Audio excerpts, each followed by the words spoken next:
Дәүләт Йылышы Курултай депутаттары республикала ер мөнәсәбәтләрен көйләү буенча яңа закон проектын карый. Күпселек депутаттар беренче укуда законда хуплана. Әмма җәмәгатьчелек тарафынан был яңалык бер яклы гына кабул ителмәде. Ер мәсьәләһенә кагылышлы яңа законның асылы нимәлә? Хавымыгыз эфирда интервью тапшыруы студияла Гөлсемә Эштанова. Программабызның кунагы Башкортстан Республикаһы ер һәм мөлкәт мөнәсәбәтләре министры урынбасары Рөстәм Гыззатуллин. Рөстәм хәзрәт хавымыгыз. Исәнмесез. Шулай итеп, яңа закон проекты карала һәм уга карата җәмгыятьнең фикере сынлап та бер яклы гына түгел. Бuna закон кабул ителгән осракта министрлыкка, ер һәм мөлкәт мөнәсәбәтләре министрлыгына нинди вәкаләтләр өстәлә? Әлеге вакытта шикләре билдәләнмәгән дәүләт милкенә караган җир биләмәләре белән урындагы шәһәр һәм район администрацияләре, хакимиятләре бер яклы гына эш итәләр. Бундай сектәре билдәләнмәгән дәүләт милкенә карамаган ерләр республикала күпме улар? Bütün республика җирләренең 94%-нан ашуы шушы категориягә карый. Димәк, 94% республикалагы ерләрнең хуҗаһы ята димәк. Хуҗасыз шикләре билдәләнмәгән. Алар белән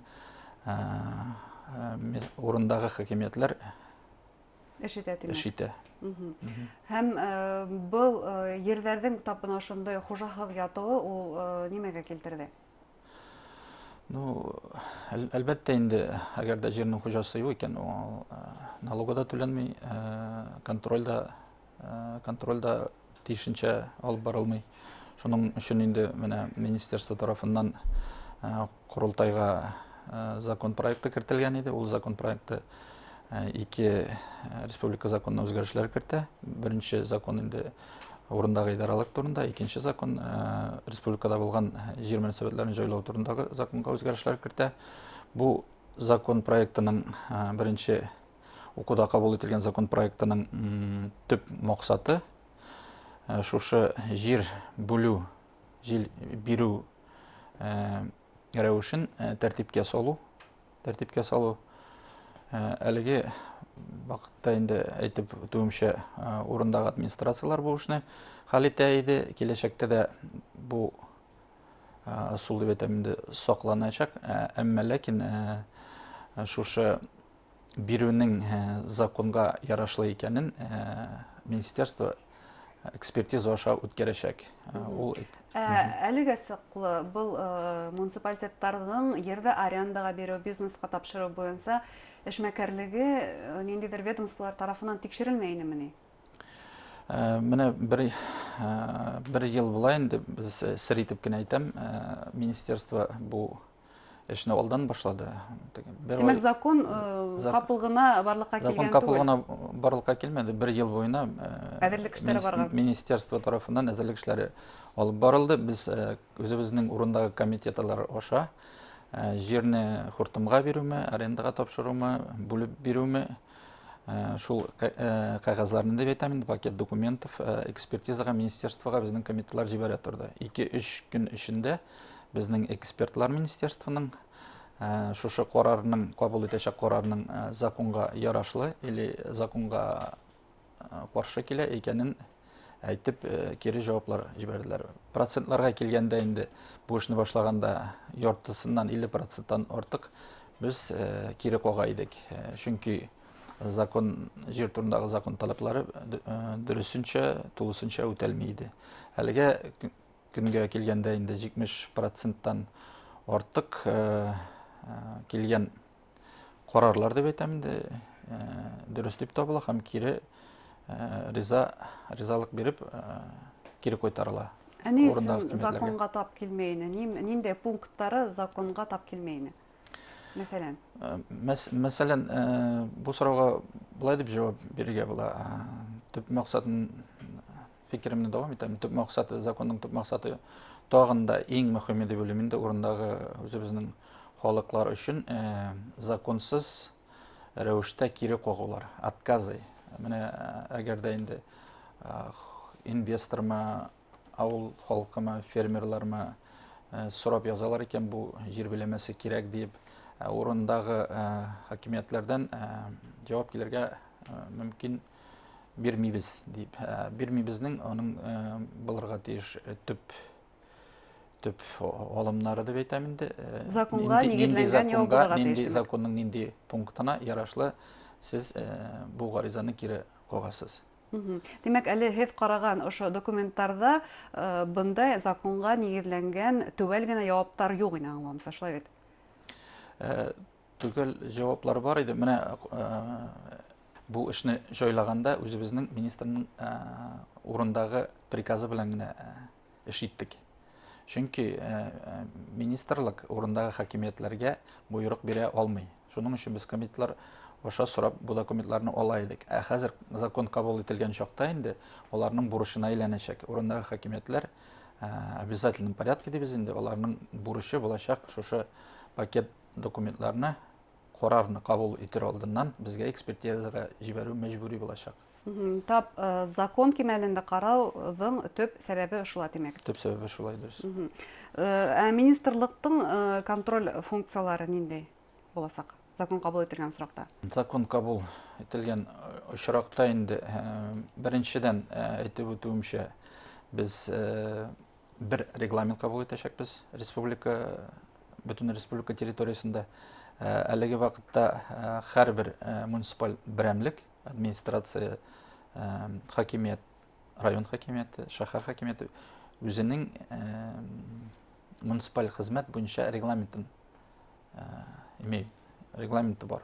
Демәк, һәр районда төрле регламент. Һәрбер районның үз регламенты бар.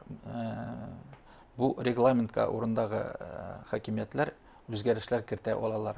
Бу нәрсә турында әйтә инде. Күпме район, күпме шәһәр регламентлар төрле булырга может. Шуның өчен без инде республика тарафыннан бу халыкка хезмәт күрсәтүне госуслуга дибез бит инде бер җайга салып, бер рәвешкә кертеп регламентны бөтен республика бер итеп үтәрлек итеп эшне җайларга ниятлибез. Бу муниципалитеттарның ниндидер вәкаләтләрен сикләү урындагы үз-идаралыкты юкка сыгаруга килтермәсме һуң? Әлбәттә, әлегә хәтле урындагы хакимиятләр җирне ничек бүлгәннәр, җирне ничек арендага тапшырганнар, җирне ничек инвесторларга биргәннәр. Бу тәртип үзгәрмәячәк. Монда инде нәрсә үзгәрәчәк? Төп максат нәрсә үзгәрәчәк? Шушы булган процессларны законга ярашлы итеп эшләү. Вакыт һузылып китмәсме һуң министрлык аша карау аркаһында бына йөрде арендага бирү вакыты, гаризаларны карау буенча? Без уйлыйбыз инде киресенчә, әгәр дә шушы регламентны кабул иткәннән соң бер регламентны, безнең тагын максат бар шушы карарларны карау вакытын кыскарту 2 көнгә хәтле. 2 көнгәсе. Бага тиклем ничә көн иде? Моңа хәтле 3 көн иде. 3 көн иде. У электрон формада башкарылачак. Урындагы хакимиятләрдән документлар пакеты электронны киләчәк и бездән инде хуплау җавабы. Әгәр законга ярашлы дип тапсак, 2 көн эчендә аларга барып җитәчәк. Һәм тагы бер мәсьәлә, ул әлбәттә финансларга бәйле. Төп шик нимәгә бәйле? Бына арендага бирү, бизнеска тапшыру һәм һату аркаһында килгән килем, ул муниципалитеттарның бюджетына калмаячак дигән фикер бар. Ул фикер дөрес түгел, чөнки килем бүлү норматив документларына үзгәрешләр кертелмәячәк. Районнар территориясында шушы шикләре билдәләнмәгән җирләрдән керем, аренда кереме, сатудан алган керем муниципаль бюджетта һәрбер районның, һәрбер шәһәрнең үзендә калачак. Министерство тарафыннан киләчәктә администрированиены җайлап, срокларны кыскартып, администрированиенең сыйфатын үзгәртеп, яхшыртып, без инде уйлыйбыз булган урындагы бюджетларның килемен арттырабыз да дип. Бу законны кабул итүнең тагын бер уңай ягы бар. Чөнки менә үзегез белеп торасыз, Рәсәй күләмендә зур инвесторлар бар. Инвесторлар өчен регионнар, өлкәләр көрәшә. Инвестор инде ул койсы төбәктә, койсы өлкәдә шушы җир бүлү процесслары ачыграк, кагыйдәләре бөтенесе дә аңлашыла икән, алар шул өлкәгә киләчәк. Димәк, Рәсәйнең башка төбәкләрендә ошондай закон проекттары бар дип әйтә алабызмы? Бундай практика бармы? Министерство тарафыннан практика бар икәнлеге тикшерелде, каралды. Мәскәү өлкәсендә, Нижегородский областьта, тагын берничә күп кенә өлкәләрдә, Татарстанда берничә өлкәләрдә бу законнар кабул ителгән һәм уңышлы гына эшләп киләләр уже. Әмма безнең республикала, Башкортостанда ергә мөнәсәбәт халык арасында беркайчан да бер яклы гына булмады. Шулай бит.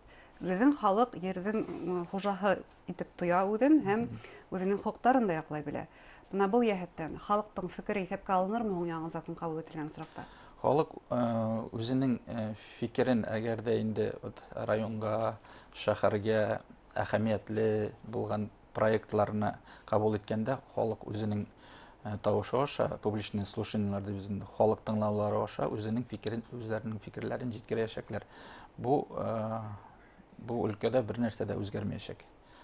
Менә бер яклы гына или министерство тарафыннан, или хакимият тарафыннан җирләрне бер сүзсез генә тыныч кына Хатып ебәрү, андай арендага бирү тимәк булмаячак. Андай очраклар булмаячак. Әлеге вакытта муниципалитеттарның вәкаләтләре, контрольдә тоту вәкаләтләре министрлыкка бүленә һәм тимәк министрлыктың үзенең эшләре арта.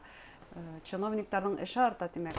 Бу контрольдә тоту эшен аткарусы бүлек бармы һеҙҙә? Чиновникларның эшләре арта, ләкин инде аларның соннары артмаячак, чөнки министрлыкка бүленгән штат берәмлекләре шунардан чыгып кына без урандагы район ара идаралыклар төзәчәкбез. Идаралык берәү була министерствода һәм район ара бүлекләр төзеләчәк. Чиновниктар ханым елда 5%-ка кәметү дигән максат куелды безнең республикала. Тимәк артмаячак. Ул максатны без министерство тарафыннан алдан үтәп куйдык. Инде безнең 22 штат берәмлеген кистеләр. Аңа хәтле кистеләр. Әмма йөкләмәләргә тәнең арта килеп сыга. Йөкләмәләребез арта, һичшиксез шушы үзебезнең üstübizгә алачак бурычларны без тиешенчә вакытында үтәячәкбез дип ышанабыз. Әңгәмәгез өчен рәхмәт. Кайсы бер пунктларга ошондай аңлатмалар биргәнегез өчен дә рәхмәт. Һәм бу закон кабул ителә калган срокта халык фикере исәпкә алыныр, ул бары тик республика файдаһына булыр дип ышанып калабыз. Әңгәмәгез өчен рәхмәт. Рәхмәт. Хөрмәтле тамашачылар, республикала сиктәре билдәләнмәгән дәүләт милкенә караган ерләр белән идара итү турысындагы яңа закон проекты карала. Проекттың җәмгыятьтә бәхәс тудырган төп пунктлары турысында Башкортостанның Ер һәм мөлкәт мөнәсәбәтләре министры урынбасары Рөстәм Гыйззәтуллинны һөйләштек. Игътибарыгызга рәхмәт. Һау булыгыз.